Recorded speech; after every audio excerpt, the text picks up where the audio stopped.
Assalamualaikum warahmatullahi wabarakatuh. Bismillah, alhamdulillah, wassalatu wassalamu ala rasulillah wa ala alihi wa sahbihi wa man wala. Subhanaka la ilma lana illa ma 'allamtana innaka antal alimul hakim. Wa la hawla wa la quwwata illa billahil aliyyil azim. Allahumma aftah lana hikmataka wanshur alaina rahmataka min khazaini rahmatika ya arhamar rahimin. Kali ini kita akan melanjutkan kajian Nasaihul Ibad memasuki bab Al-Khumasi atau bab 5 yang terdiri dari 27 mau'izah, 6 khabar atau hadis Nabi, dan sisanya adalah asar, perkataan para sahabat. Kita memasuki makalah yang pertama, di mana makalah yang pertama ini tema utamanya adalah tentang 5 perkara yang tidak boleh diremehkan. Ruwiya 'anin Nabi sallallahu alaihi wasallam, diriwayatkan dari Nabi sallallahu alaihi wasallam bahwa beliau bersabda, "Man ahana khamsatan khasira khamsatan." Barang siapa yang meremehkan 5 perkara, maka dia akan mendapatkan kerugian akan perkara lainnya. 5 perkara yang tidak boleh diremehkan, dan ketika diremehkan akan mendapatkan kerugian dari 5 perkara lainnya. Di mana perkara yang tidak boleh diremehkan yang 5 sesungguhnya adalah 5 orang manusia. Siapakah mereka? Yang pertama, man istakhaffa bil ulama khasirad dina. Barang siapa yang meremehkan ulama, maka ia akan rugi agamanya. Siapa yang meremehkan ulama, ia akan mendapatkan kerugian dari sisi agamanya. Ulama adalah warasatul anbiya, pewaris para nabi yang seyogianya mereka dihormati, mereka diagungkan, diambil ilmunya, didengarkan nasihatnya. Bahkan ketika ulama ini tidak lagi didengar nasihatnya, ketika masyarakat lari dari para ulama, Allah bisa jadi menimpakan bala pada masyarakat seperti itu. Nah, maka pada poin yang pertama dari 5 perkara tadi adalah siapa yang meremehkan ulama yang seharusnya dihormati, tidak dihargai, tidak didengarkan nasihatnya, bi antara ta'zimahum, yaitu dengan meninggalkan ta'zim terhadap mereka, tidak memuliakannya, tidak menghormatinya, bahkan meremehkannya, melecehkannya, merendahkannya, menghinakannya, atau menyulitkan gerak langkahnya. Itulah diantara bentuk istighfaf terhadap ulama. Maka apa akibatnya? Khasirad dina, dia akan rugi agamanya. Kenapa? Fa innahum ma'dinus syariah, karena mereka para ulama itu adalah sumber ilmu agama. Ma'dinus syariah, sumber syariat, sumber ilmu agama. Maka kalau kelompok ulama tidak lagi mendapatkan penghormatan, bagaimana mereka akan didengar ilmunya. Lalu yang kedua, wa man istakhaffa bil umara khasira ad-dunya. Barang siapa yang meremehkan umara, yaitu para pemimpin, para pejabat negara, maka ia akan rugi dunianya. Kenapa? Li'annahum yurattibuna umurad dunya wa zimamuha biaidihim. Siapa yang meremehkan umara, siapa yang meremehkan para pemimpin di masyarakat, maka mereka akan rugi urusan dunianya. Karena umara, merekalah yang mengatur urusan dunia, bahkan urusan dunia kendalinya ada di tangan mereka. Untuk lebih jelasnya kedudukan antara ulama dengan umara dijelaskan dalam sebuah keterangan bahwa manusia yang berasal seluruhnya dari keturunan Nabi Adam alaihi salam, untuk menjaga keberlangsungan hidupnya agar mereka tetap menjalani kehidupan dengan baik, maka mereka dituntut untuk menegakkan keadilan. Adil inilah modal utama agar bisa hidup dengan tenang di masyarakat.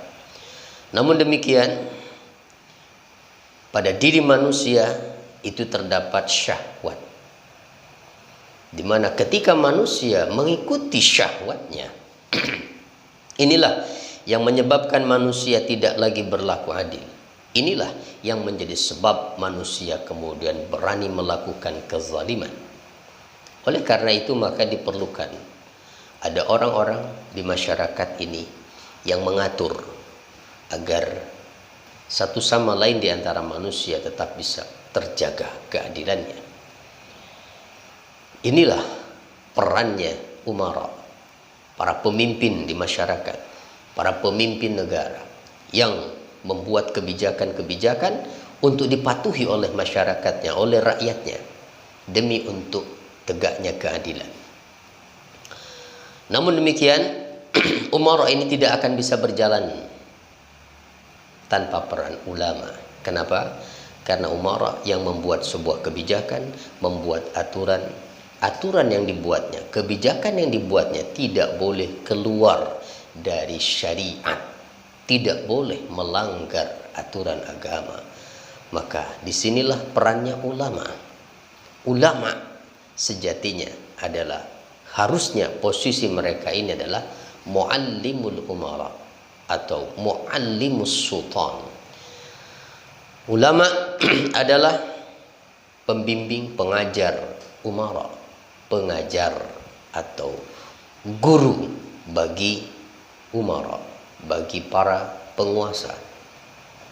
Jika ini yang ada, yang terjadi, yang berjalan, yang berlaku, bahwa para ulama mereka menjadi penasehat bagi para penguasa, sehingga para penguasa yang membuat kebijakan tidak keluar dari koridor syariat yang ada, maka insya Allah masyarakat akan merasakan kedamaian.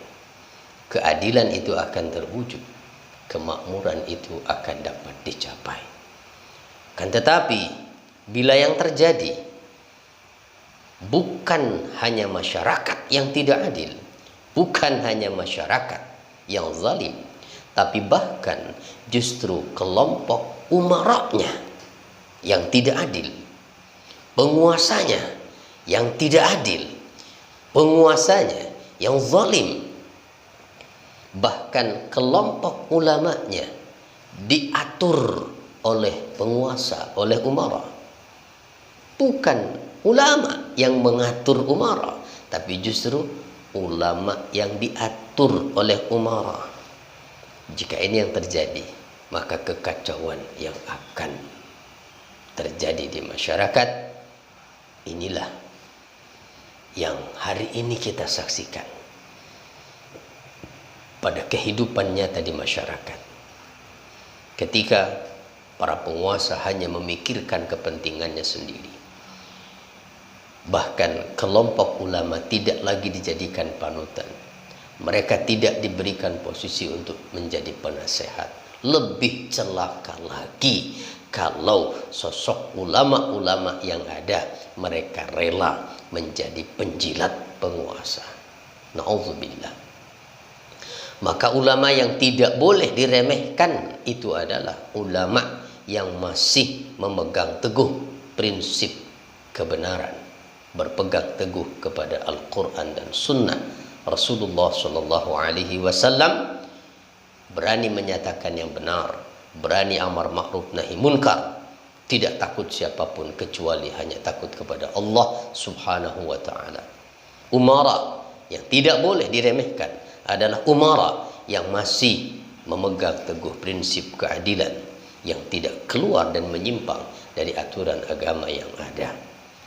Oleh karenanya, maka ketaatan kepada dua pihak ini tidak bersifat mutlak. Allah Ta'ala menyatakan, wa ati'ullaha wa ati'ur rasul wa ulil amri minkum. Dan taatilah Allah, taatilah Rasul, wa ulil amri minkum, serta ulil amri di antara kalian. Perintah untuk taat kepada Allah, perintah untuk taat kepada Rasulullah.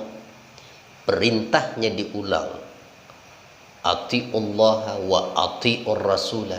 Akan tetapi pada saat diperintahkan untuk taat kepada ulil amri, yang di dalamnya itu terdiri dari ulama dan umara, ini tidak diulang, tidak dinyatakan dalam Al-Quran wa ati'u ulil amr, tetapi wa ulil amri minkum. Ini mengisyaratkan, kata para ulama, bahwa ketaatan kepada ulil amri, yaitu ulama dan umara, tidak bersifat mutlak, akan tetapi dengan catatan, dengan syarat bahwa ulama dan umara masih berpegang teguh kepada ajaran agama yang benar, Al-Quran dan Sunnah Nabi. Maka apabila sudah tidak demikian, tidak ada kewajiban untuk taat. Ini yang pertama dan yang kedua. Lalu yang ketiga, wa man istakhaffa bil jirani khasira al manafi'a. Barang siapa yang meremehkan tetangga, yaitu al-mujawirina fil masakini min jami'il jihad. Yang dimaksud jiran, tetangga di sini adalah orang-orang yang memiliki tempat tinggal yang berdekatan dengan kita dari semua arah. Inilah tetangga. Maka tetangga tidak boleh diremehkan keberadaannya. Tetangga tidak boleh diremehkan haknya. Ada hak-hak bertetangga yang disebutkan oleh Rasulullah Shallallahu Alaihi Wasallam yang harus kita patuhi. Maka tidak boleh ini diremehkan. Kenapa? Karena ketika meremehkan hak tetangga, ketika meremehkan tetangga, akan mendapatkan kerugian, yaitu tidak akan mendapatkan manfaat dari tetangga. Sedangkan kita dalam kenyataan hidup di masyarakat, orang yang paling dekat dengan kita, yang pertama kali bisa kita mintakan pertolongannya saat kita membutuhkan pertolongan, pada saat kita ada masalah, pada saat kita mendapatkan kesulitan, tentu yang akan didatangi pertama kali itu bukan orang lain, bukan kerabat yang jauh, bukan siapa-siapa, kan tetapi tetangganya terlebih dahulu. Maka tetangga ini menjadi sangat penting. Bahkan Rasulullah Shallallahu Alaihi Wasallam beliau menyatakan bahwa mazala Jibrilu yusini bil jiran. Selalu Jibril itu berwasiat kepadaku untuk berbuat baik kepada tetangga. Sampai-sampai Nabi mengatakan, aku mengira bahwa tetangga ini akan dijadikan ahli waris. Saking seringnya malaikat Jibril berpesan kepada Rasulullah untuk berbuat baik kepada tetangga. Di hadis lain Nabi mengatakan, walladzi nafsi biyadihi la yu'minu 'abdun hatta yuhibba li jari ma yuhibbu li nafsi. Demi Allah, demi zat yang jiwaku berada di genggamannya, bahwa tidaklah beriman seorang hamba, yakni tidaklah dianggap sempurna keimanannya, sehingga ia menginginkan untuk tetangganya apa yang dia inginkan untuk dirinya sendiri. Apa yang dia harapkan dari orang lain sebagai tetangganya, itu pun dia lakukan kepada tetangganya. Di hadis lain Nabi mengatakan, ketika kenyataan menunjukkan bahwa kita memiliki tetangga yang buruk, lalu bagaimana? Rasulullah SAW menyatakan, innallaha ta'ala yuhibbur rajula, sesungguhnya Allah Ta'ala mencintai seseorang. Nih, jadi orang ini dicintai oleh Allah karena sebab apa? Apakah karena ibadahnya? Karena tahajudnya? Karena puasa sunnahnya? Karena sholat duhanya? Ternyata bukan. Kenapa? Lahu jarusu'in, dia memiliki tetangga yang buruk akhlaknya. Fayasbiru ala adahu, akan tetapi lalu dia bersabar menghadapi sikapnya yang buruk itu, menghadapi gangguan tetangganya itu. Wayahtasibuhu, dan ia berharap pahala karena itu. Maka hatta yakfiyahullahu bihayatin aw mautin, sehingga Allah menjaganya baik dalam keadaan hidup ataupun mati. Artinya orang ini akan dicintai Allah. Allah akan menjaga dia. Betapapun memiliki seorang tetangga yang buruk akhlaknya, Allah akan jaga.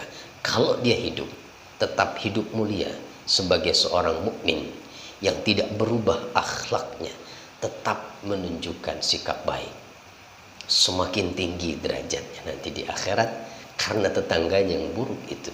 Atau Allah jaga ia dengan kematian.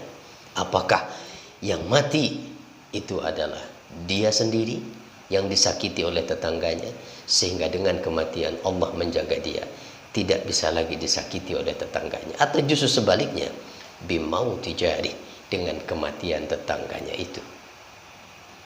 Allah yang lebih tahu tentunya, dan Allah lah yang maha membalas dan maha mengatur. Inilah yang ketiga, bahwa siapa yang meremehkan hak tetangga, dia akan rugi, tidak akan mendapatkan manfaat.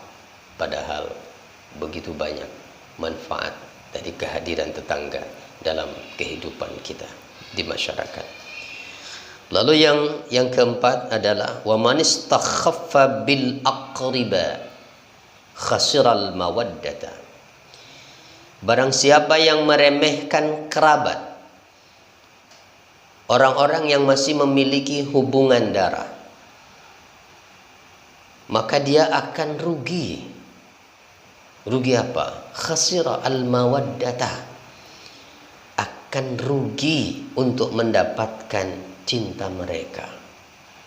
Ay ahlaka mahabbatahum, jika ia meremehkan kerabat, maka berarti ia telah menghancurkan rasa cinta di hati mereka kepada dirinya.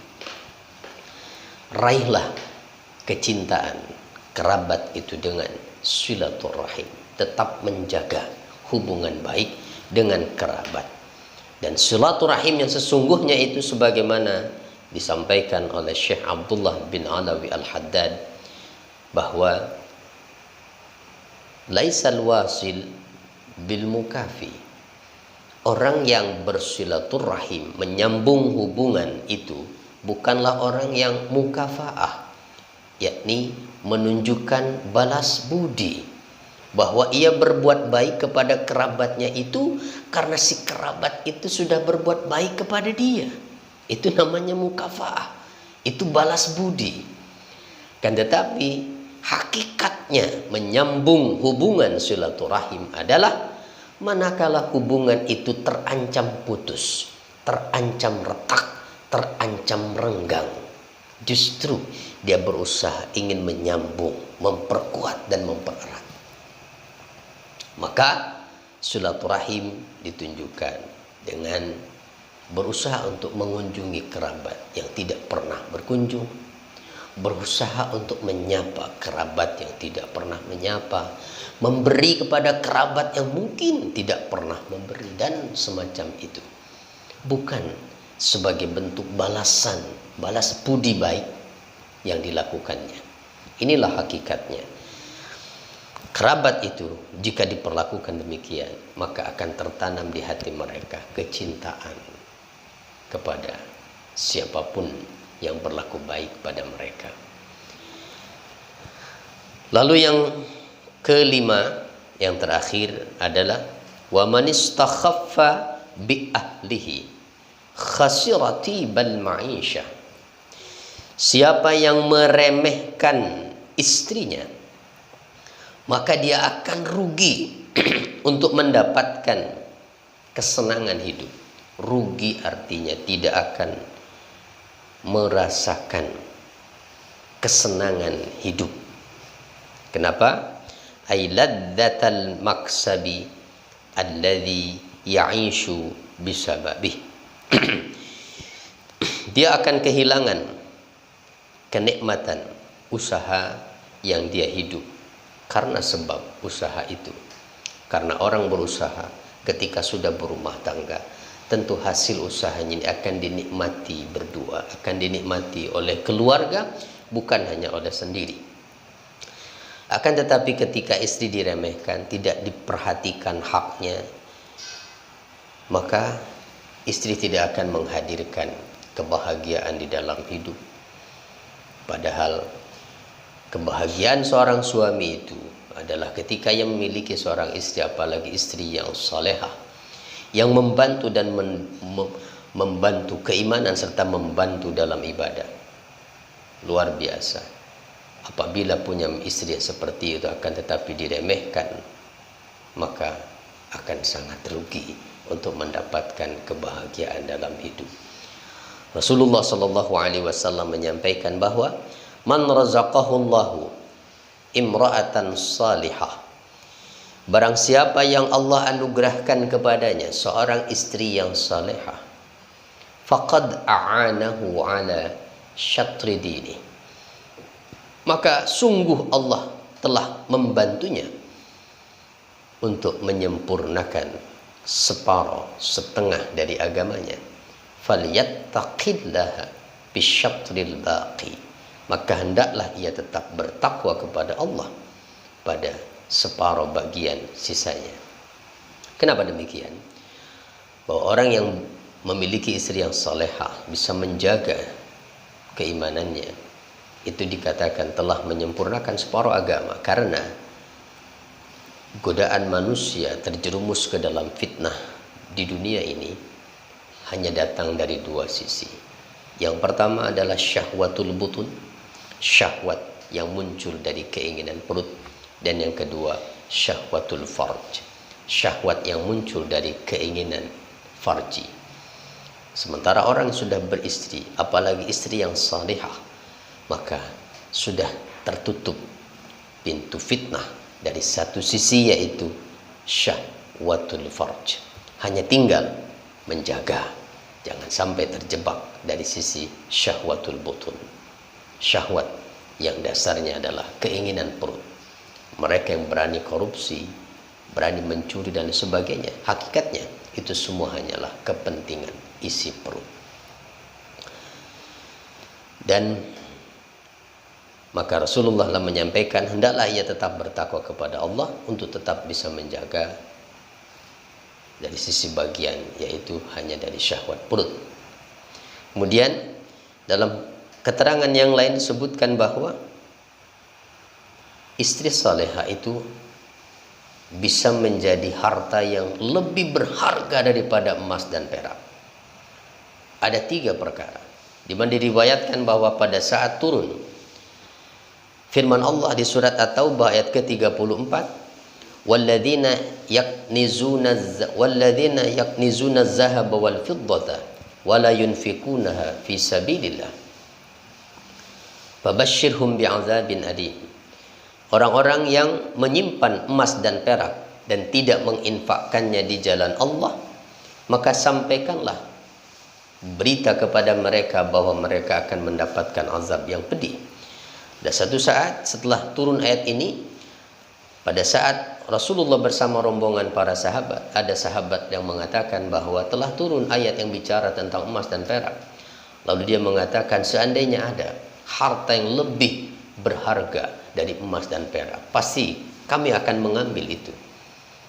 Ya, maka Rasulullah mengatakan, ada, kata Rasulullah, afdaluhu, yang lebih afdal, lebih utama, lebih baik daripada emas dan perak itu ada 3. Rasul mengatakan, yaitu lisanun zakirun wa qalbun syakirun wa zawjatun mu'minatun tu'inuhu ala imani.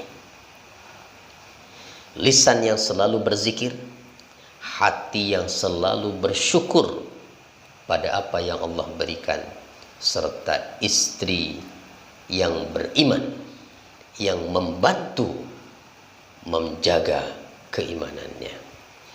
Bagaimana menjaga keimanan? Yakni membantu, mendorong pasangan untuk tetap taat kepada Allah, membantu agar bisa melakukan ibadah dengan baik. Inilah 5 perkara yang tidak boleh diremehkan, karena akan rugi kita, tidak akan mendapatkan kebaikan dari sisi yang lain. Mudah-mudahan bermanfaat apa yang disampaikan.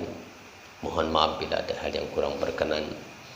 Kita berdoa semoga Allah mengangkat wabah yang terjadi menimpa kita. Allahumma salli wa sallim wa barik ala habibika wa khalilika wa safiyyika Muhammad wa ala alihi wa sahbihi ajma'in. Alhamdulillahi rabbil alamin hamdan yuwafi ni'amahu wa yukafi'u mazidah. Ya Rabbana lakal hamdu kama yanbaghi li jalali wajhik wa 'azimi sultanik. ربنا اغفر لنا ولوالدينا ولجميع المسلمين والمسلمات والمؤمنين والمؤمنات الأحياء منهم والأموات. تحصنا بذي العزة والجبروت واعتصمنا برب الملك والملكوت وتوكلنا على الحي الذي لا يموت. اللهم اصرف عنا هذا الوباء إنك على كل شيء قدير. ربنا آتنا في الدنيا حسنة وفي الآخرة حسنة وقنا عذاب النار والحمد لله رب العالمين. Terima kasih. Wassalamualaikum warahmatullahi wabarakatuh.